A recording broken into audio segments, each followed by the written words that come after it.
I think if we've learned anything in the United States over the past weeks, it has been that who and what gets funding from our government can have a profound effect on the lives of the citizens of this country, and it also speaks to our values.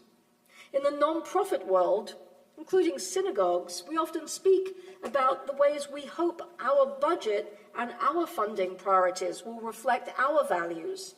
And we strive for that even when there are core necessities that don't always make it easy to entirely get there every time. And the same is true all around the world, and that includes in Israel. The growing political power of the ultra-Orthodox there, religious Zionists, is directly related to funding from the government that has continued to support their way of life by effectively underwriting Orthodox synagogues, the salaries of Orthodox rabbis, and the yeshivot where their young people go to study. And this has then enabled them to use their clout to push back against, for example, the demand that they, like the rest of the citizens of Israel, serve in the Israeli army. I just came back from the CCAR convention earlier this week, the annual conference for Reform rabbis, and we were joined by a number of our Israeli colleagues who serve communities all across Israel, from those who had been serving in communities really close to the Gaza envelope, to Tel Aviv and Jerusalem, and many kibbutzim and moshavim and smaller towns all over the country. There are now well over 100 Reform rabbis who have been ordained at Hebrew Union College in Jerusalem, and their presence in the community at ever-increasing numbers is helping Israeli Jews see that there are progressive and more inclusive ways to express their Jewish identity and practice. But it continues to be an uphill battle because the government and many Orthodox-run local authorities continue to discriminate against Reform rabbis who should have a right to the same funding as the Orthodox in setting up synagogues in the communities in which they are serving. Just as our synagogue building gives us a presence here on East Main Street and makes it easier for folks who are looking to be a part of a progressive Jewish community to know of us and connect with us, so the physical presence of a Reform synagogue in Israel is so much more impactful on the growth of Reform Judaism there than having to rent out rooms in schools or office buildings in order to hold Reform services. Usually when I'm speaking about Israel, we over here, we're mainly engaging in the realm of ideas and hopes. To really make a difference, I usually remind us all, we would need to be Israeli citizens who vote and have a stake in the future of that country. But what if I told you that right now, each and every one of us who are 18 years or older and who are Jewish and who did not vote in the last Knesset elections in Israel could vote in an election that will determine the distribution of some $5 billion in Israel over the next 5 years. That in fact, it might not be everything, but we could do something to make some of the funding of Israel represent our Jewish values. And not only can we make a difference, but right now, if we choose to abstain or to be apathetic about this, we can be assured that right-wing Orthodox groups are organizing to get out their vote like never before, so that they can have more control over how that $5 billion gets spent. What I'm talking about here is the World Zionist Congress elections, the WZC. We have sent out a few emails over the past couple of months about that, but I want to really explain what it's about and really try and drum home the importance for all of us for engaging in this opportunity. The Zionist Congress was founded by Theodor Herzl in 1897, and it became known as the World Zionist Congress in 1960. and it is a central, non-governmental institution in Israel. It's often called the Parliament of the Jewish People, and it convenes every 5 years to bring together representatives from Jewish communities from around the entire world, who get to help decide on key issues affecting the Jewish people in Israel and globally. The Congress elects the leadership that sets policies and influences the allocation of those funds. There are 500 seats in the Congress, and the United States, because of the size of the Jewish population here, has 152 of those seats. Israel has 190, and the rest of the world has the distribution of the remaining 165 seats. And a little bit like how it works in Israeli elections, each group that's running for election, there's a slate, a list of people in a kind of ranked order, and depending on how many seats we get, we just start counting from the top, and that's the number, that's the people who would represent us. The reform movement's goal is to receive as many of the 152 United States seats as possible so that we can have the loudest voice and the largest vote at the table. But word is out. Pay attention to the trend over the last couple of years. In 2015, only 57,000 votes total were cast in the United States.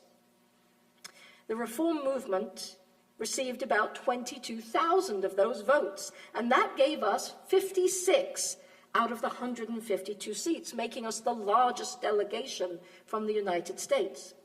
In 2020, we received about 31,000 votes, but we received only 39 seats.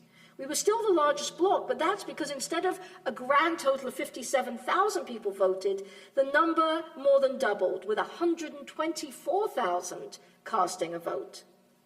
5 years later, and there is an expectation that close to 250,000 Jews in this country will vote between now and the deadline, which is May 4th.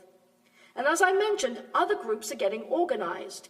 I saw a clip from a video podcast between two Orthodox rabbis in Florida, one expressing out loud the hope that this year the center-right takes the WZC by storm and then goes into a back room and will argue it out about who gets what.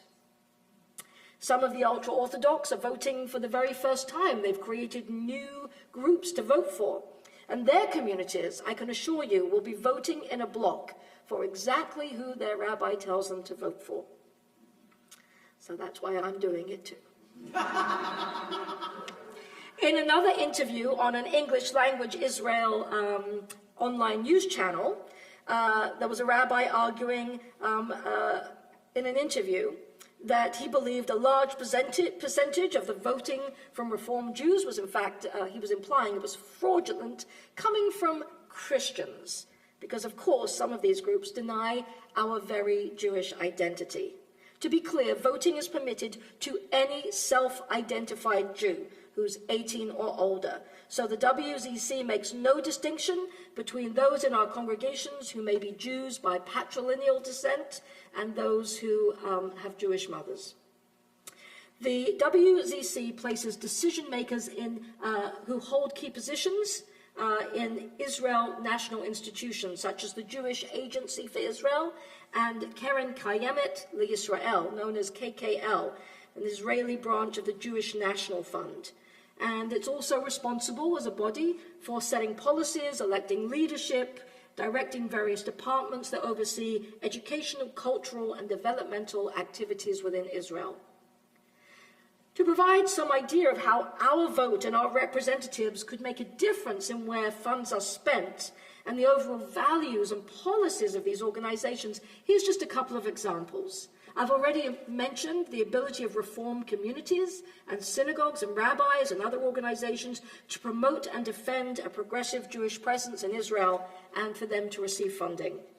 The KKL makes consequential decisions about where to purchase land and build new communities or plant forests. Their actions can make a difference between whether settlements get expanded in the West Bank or whether that is paused in favor of trying to seek out new paths for peace, or whether to uproot a Bedouin community in order to build a new forest.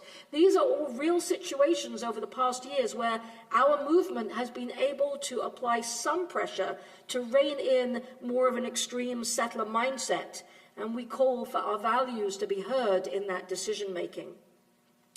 These institutions also affect fundings for things like the Shlichim program that brings young Israelis all over the world to help teach and connect with Israel, such as our wonderful emissary, Mayan, who has been with us in this community this year, and with all of those within the Jewish Federation of Central Massachusetts.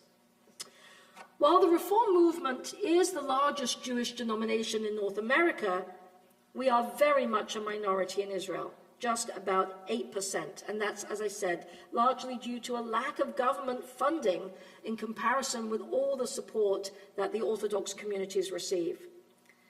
Your votes bring funds that are crucial to help survive, thrive, and further our core values of democracy and freedom and pluralism and security, and help to give voice to a different vision of what it means to be Jewish in the Jewish state. Here's what some of the other blocs, the other groups who will be voting this time round, some of the things they represent. They'll be advocating to increase funding for settlements in the West Bank and the building of more illegal communities there. They'll be advocating to roll back gains for gender equality and religious pluralism. Some of them will be advocating to strip Israeli Reform clergy and communities of their legal recognition and funding. Some will be advocating to advance policies that will weaken the influence of Reform Jews by rejecting our conversions abroad and questioning the authenticity of our children's Jewish identity, which makes a difference if you decide you do want to make Aliyah and go and live there. Some will continue to advocate that the ultra-Orthodox do not ever serve in the IDF. And they will be helping to support and advocate for Netanyahu's government's judicial overhauls and some of his policies that are leading in anti-democratic directions.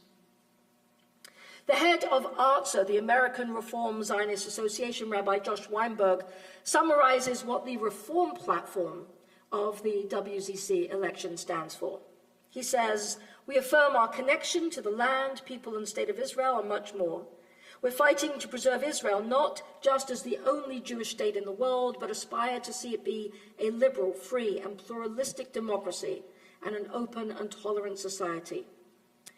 We Reform Zionists are fighting against those who hold a completely different vision of what the Jewish state would be, who say that Reform and liberal Judaism are inauthentic and illegitimate expressions of Judaism.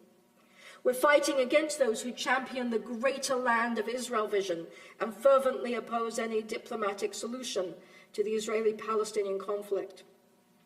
We're fighting so that the best interests of women, members of the LGBTQ+ community, and Israel's marginalized minorities will be seen and heard. We're fighting so that our Reform rabbis and leaders in Israel will be recognized and our conversions will continue to be accepted by the state. And we are also continuing to advocate to bring home our hostages from Gaza and for a peace that offers Israelis and Palestinians alike the possibility of a better future." After Shabbat, I will be sending out an email to the congregation that will have this sermon so that more can get to hear the message, and the links that you need in order to vote at this year's WZC. Included will be a link so you can read for yourself the full platform of option 3 on the list, which is Vote Reform. There are other progressive groups that are running platforms, and progressive groups do work together and vote kind of in concert with each other on a lot of things. But if you vote Reform, you will be explicitly helping to strengthen our movement in Israel. Now, there is a $5 fee to vote. I will just warn you about that. It covers just the administrative cost of running this worldwide election. And I think for most of us, it's a small price to pay for having our voices heard. In her sermon on the same topic last Shabbat, Rabbi Cantor Angela Buchdahl at Central Synagogue pointed out that between the folks that she had in her enormous sanctuary in New York City that week and all who watch those Central Synagogue services on live stream and YouTube, they likely had enough folk to almost equal the totality of the United States Reform Bloc vote 5 years ago. My colleagues across the country are speaking out about this as I am, and we're asking that every one of our community who's over 18 and Jewish cast their vote. So now it's in your hands. And whatever your thoughts and feelings about Israel are at this moment, and I get that they may be quite complex, and that we may be feeling quite frustrated or even angry with the Netanyahu government. Nevertheless, do not stand idly by. Please vote reform in the World Zionist Congress, and when you see that email tomorrow evening, do it this weekend while you still remember.